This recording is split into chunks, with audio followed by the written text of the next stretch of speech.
Hi everybody. This video is about the ambiguous case of the law of sines. Now, we need to talk about what that means for a second, just those words, the ambiguous case of the law of sines. Well, the law of sines says, well, this problem is going to involve the law of sines, but it's really the word ambiguous. So in this example, you see that we have a triangle, supposedly, and we know two of the sides and one of the angles, and notice this angle is not between the two sides. You can connect this to some prior things that you've probably learned in geometry back when you learned about congruent triangles. So here we know two sides and we know an angle that's not between the two sides. So if you think about the congruency postulates and theorems that you learned, SSA was not one of them. This is back in something you probably learned where two triangles were congruent by SSS, SAS, AAS, ASA, HL. But notable was that SSA was not on that list. And I think because of the way I wrote it down, you can see why it's easy to remember that SSA is not on that list. So that little fact is going to show up in the ambiguous case of the law of sines. What this means is, if you are given SSA information, well, first off, this triangle might not exist at all. So there might be no triangles that satisfy this SSA information. And it's possible that this triangle does exist, and there's precisely one triangle that exists. But, and this is really what makes this the ambiguous case, it's possible that there are two triangles that exist that satisfy this given information. So that's why the law of sines, as powerful as it is, does have this so-called ambiguous case, because we're not really sure how many triangles satisfy this information. Now, a lot of textbooks will present the ambiguous case and draw a table with various information in it, and you have to memorize the table in these various cases about whether or not there are no triangles, one triangle, or two triangles. I really don't like doing that. It's a lot of work for not a lot of gain, and you're really not going to learn a lot along the way.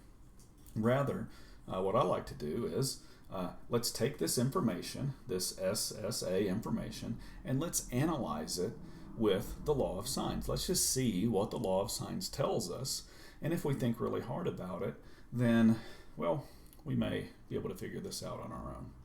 So, the law of sines deals with an angle and the side across from it. So, this side 10 and the 67-degree angle, this side 26 and this unknown angle h. So let's just apply what the law of sines would tell us, and that is the sine of h over 26 equals the sine of 67 over 10. So if this triangle exists, whether or not there's one or two of them, or like I said, if it exists, it may not exist at all, this equation would have to be true. So let's solve this equation. If you multiply by 26 on both sides, you have the sine of h is 26 times the sine of 67 over 10. Take sine inverse of both sides, and you have h is sine inverse 26 sine 67 over 10. All right, let's go to the calculator for this, of course, and I hope I can remember these numbers. 26 sine 67 over 10. So let's go to our calculator, and we have sine inverse. I suggest using your fraction template, and let's see if I can remember what those numbers were. I can. I've already forgotten. Let's turn our work back on. 26 sine 67 over 10. There we go. 26 sine 67 over 10. Okay, so we have 26 times the sine of 67 over 10. On this calculator, you'll need to press Control, Enter, and whoa, the calculator doesn't like that. It says that that expression is undefined.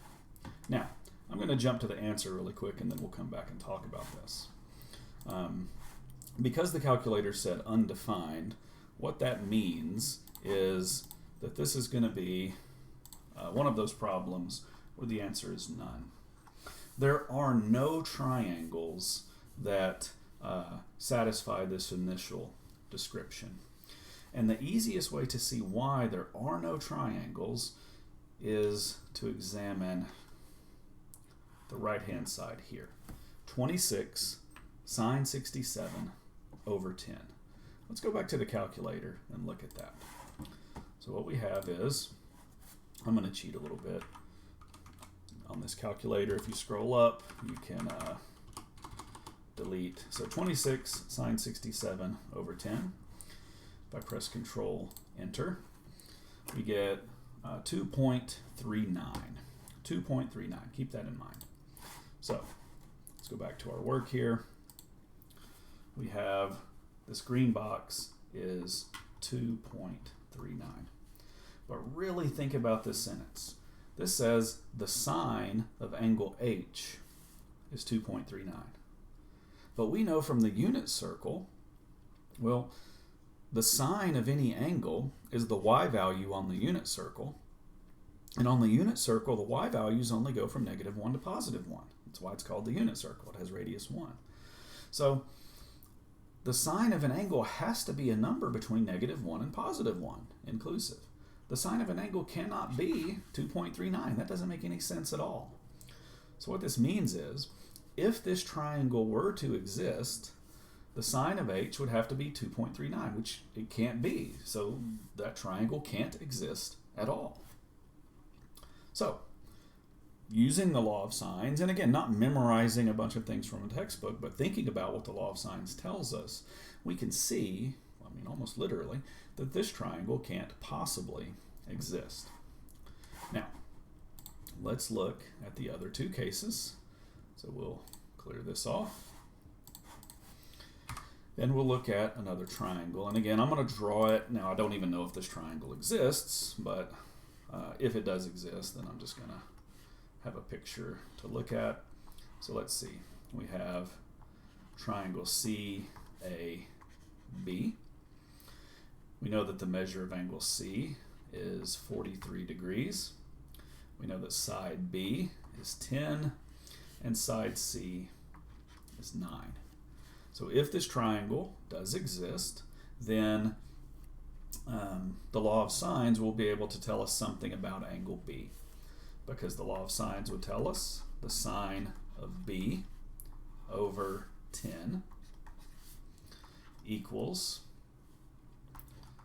the sine of 43 over 9. Now, multiply by 10 on both sides. You get the sine of B is 10 times the sine of 43 over 9.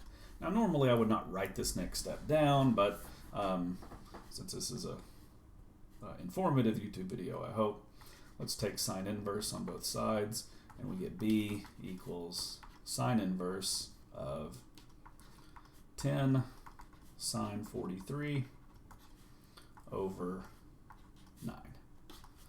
So that's what angle B is. 10 times the sine of 43 over 9. 10 times the sine of 43 over 9. Maybe I can remember it this time. So let's go to the calculator. I'm going to cheat again with our calculator. Let's see, we had 10 times the sine of 43 over 9. So, Control Enter.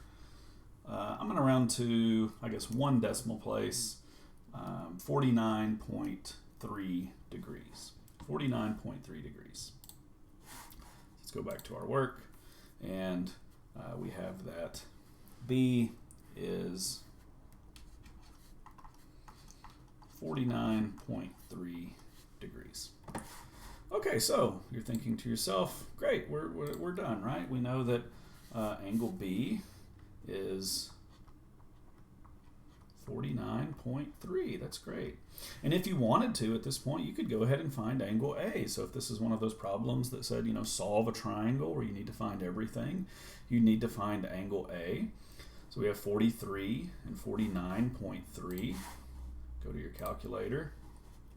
You know, 180 minus 43 minus 49.3, and you get the third angle is 87.7. Okay, so 87.7 is angle A, and there you go. Now you know all three angles, and you think, okay, we're done. Well, not quite. Remember, this is called the ambiguous case of the law of sines. There's an interesting feature of the sine function, and this is present in the unit circle, which is why I make you guys memorize the unit circle. The sine of 49.3 degrees, now remember, we're thinking right now that B is 49.3 degrees. The sine of 49.3 is this number. Okay, whatever that happens to be, it doesn't matter what it is. But by looking at the unit circle, there's another angle that has the same sign. And that angle is 180 minus 49.3. Okay. If you have a unit circle, look at it. Look at the 30-degree angle and look at the 150-degree angle. If you know your unit circle well, you know that both of those have sine equal to a half. But also notice that, again, 30 and 150, they both have sine a half. 180 minus 30 is 150. And that relationship always holds. So 180 minus an angle. Okay, let's go ahead and figure out what this is. 180 minus 49.3. Okay, 180 minus 49.3. Okay, that's 130.7. Okay, 130.7. 130.7. Okay, these two angles, 49.3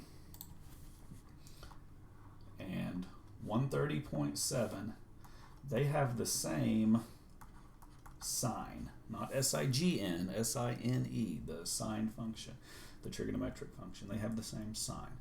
So the question that you have to ask is, well, is it possible that angle B, instead of being 49.3, could angle B equal 130.7? So this is literally a question that you have to ask.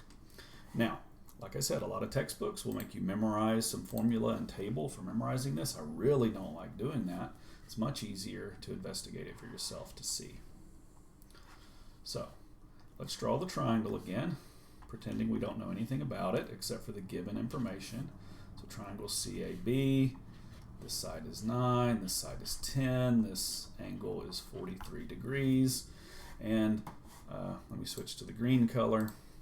Instead of saying that B is equal to 49.3, well, could this be possible? Could B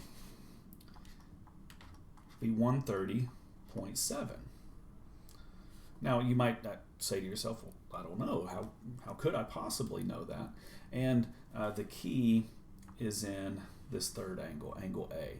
Do I have enough room after, well, I know angle C has to be 43. That was given in the problem. The math told me that angle B had to be 49.3 or 130.7.